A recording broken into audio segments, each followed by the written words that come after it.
अगर राम मंदिर के इतिहास की ओर अपन बात करें, हमारे पूर्ववर्ती प्रधानमंत्री राजीव गांधी जी ने विवादित राम मंदिर के ताले खुलवाए थे। उसके बाद हमारे पूर्व प्रधानमंत्री नरसिंह राव जी के समय में ढांचा गिरा था। उसके बाद मामला जब कोर्ट में चला गया था, ये कोर्ट ने यह आदेश दिया कि इस जगह पर विवादित स्थल पर राम मंदिर बनाया जाए और 5 एकड़ ज़मीन मुस्लिमों को दी जाए ताकि वो अपनी मस्जिद अलग बना सकें, और विवाद का निपटारा कर दिया गया और कोर्ट ने कहा है कि राम मंदिर बनना चाहिए इस जगह पे। हमारे पूर्व प्रधानमंत्री राजीव जी का सपना था कि राम मंदिर बने। राम हमारी भगवान राम हमारी आस्था और विश्वास के प्रतीक हैं और पूरा देश राममय है। हम जब प्रातः उठते हैं तो राम राम बोलते हैं और पूरा देश राम राम बोलता है। तो हम कांग्रेस तो शुरू से ही धर्मनिरपेक्षता की ओर रही है। हिंदू और मुस्लिम दोनों ही धर्मों का समान रूप से सम्मान किया है। और भगवान राम के लिए जो आप कह रहे हैं दीपक भाई, तो हम आधे अधूरे मंदिर में नहीं जाएंगे। मंदिर का काम होता है कि जब तक मंदिर में कलश और ध्वजा नहीं फहराई जाती तब तक मंदिर का निर्माण पूर्ण नहीं होता। और कांग्रेस, मध्य प्रदेश कांग्रेस के लाखों लोग, और नीमच से भी 3 बसें, नीमच ज़िले से नीमच जावद मनासा की 3 बसें हम लोग लेके, जब मंदिर पूर्ण बन जाएगा और मंदिर में कलश चढ़ जाएगा और ध्वजा फहराई जाएगी, हम रामलला के दर्शन करने जरूर जाएंगे। भारतीय जनता पार्टी पूरे देश को धर्म की अफीम पिलाकर वोट बटोरना चाहती है। यही इसीलिए उसने आधे अधूरे मंदिर का निर्माण जो किया जा रहा है उसमें वो अपना राजनीतिक फ़ायदा लेना चाहती है। लेकिन जो हमारे देश के चारों शंकराचार्य हैं वे भी उस उद्घाटन में नहीं जा रहे हैं, क्योंकि उन्होंने कहा है कि आधे अधूरे मंदिर का निर्माण कराकर राजनीतिक प्रयोजन सिद्ध करना, ये महापाप के भागी बनेंगे भारतीय जनता पार्टी के लोग।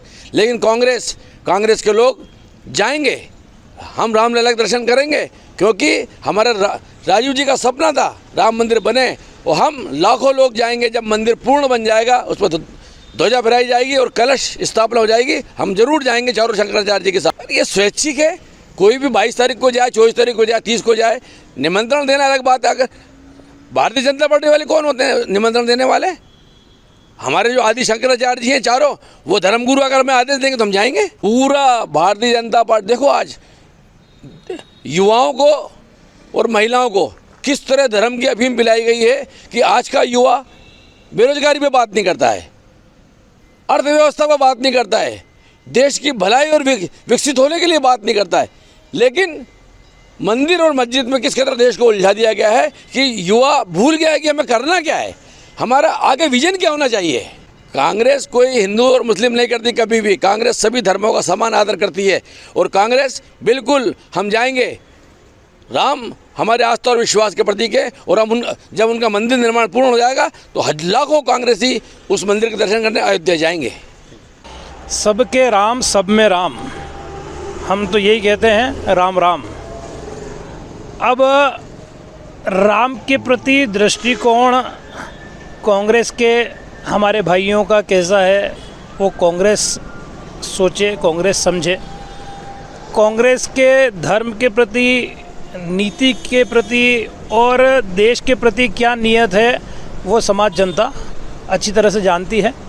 और राम या राम मंदिर का विषय या मुद्दा कोई चुनाव को लेकर नहीं है, समाज जानता है। कांग्रेस के कहने से कुछ नहीं होता, क्योंकि ये विषय आज का नहीं है।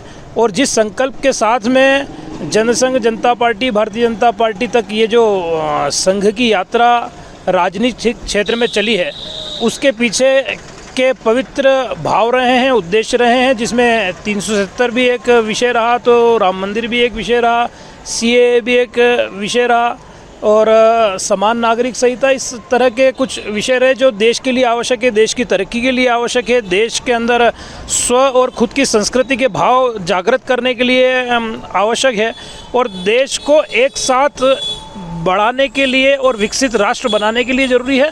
तो ये विषय कोई लोकसभा या किसी चुनाव को लेकर नहीं है, ये जन भावना को लेकर है, जिसके साथ में शुरू से भारतीय जनता पार्टी जिस विचार को लेकर चली है। अरे भाई, ये तो कांग्रेस है।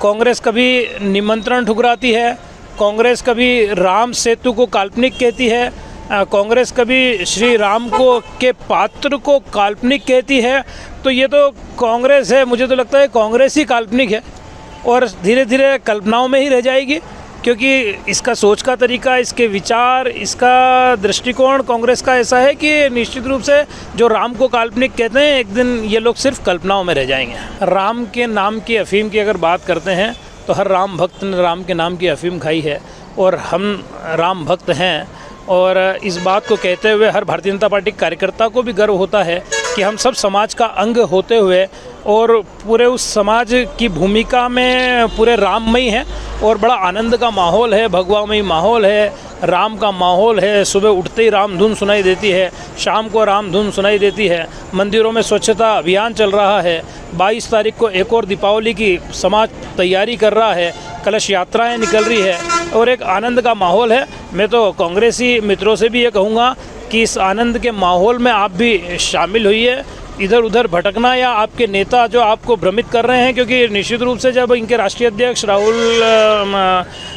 राहुल गांधी और सोनिया गांधी ने जब निमंत्रण ठुकराया तो कांग्रेसी भी इनके उस कदम से कहीं न कहीं विचारों के खिलाफ थे। तो जो लोग आज कांग्रेस के अंदर भी अच्छी सोच वाले हैं, जो धर्म के प्रति भाव वाले हैं, जो राम के प्रति भाव वाले हैं और जो समझते हैं कि राहुल सोनिया किस दिशा में इन सब को ले जाने का काम कर रहे हैं, तो मुझे तो लगता है कि उन सब मेरे भाइयों को भी कांग्रेस की ओर से रुख बदल लेना चाहिए, क्योंकि ये तो जीवन मनुष्य का दिया है, मंदिर बन चुका है, भव्य मंदिर बनकर तैयार है। और एक और बात कांग्रेसियों को समझनी पड़ेगी कि वो मंदिर कोई पत्थरों का एक स्वरूप नहीं है, वो विचारों का केंद्र है और वो भारत की धर्म पताका पूरी दुनिया भर के अंदर लहराने वाला केंद्र है, वो एक ऊर्जा का केंद्र है। इसलिए कांग्रेसी उन बातों को नहीं समझ पाएंगे, क्योंकि कांग्रेसियों ने कभी उस दृष्टि से कभी समाज को, धर्म को, संस्कृति को, देश को देखने के प्रति उनके कभी उस तरह के भाव ही नहीं रहे। तो ये तो स्व का और स्वाभिमान का भाव जागृत करने वाला राम मंदिर है।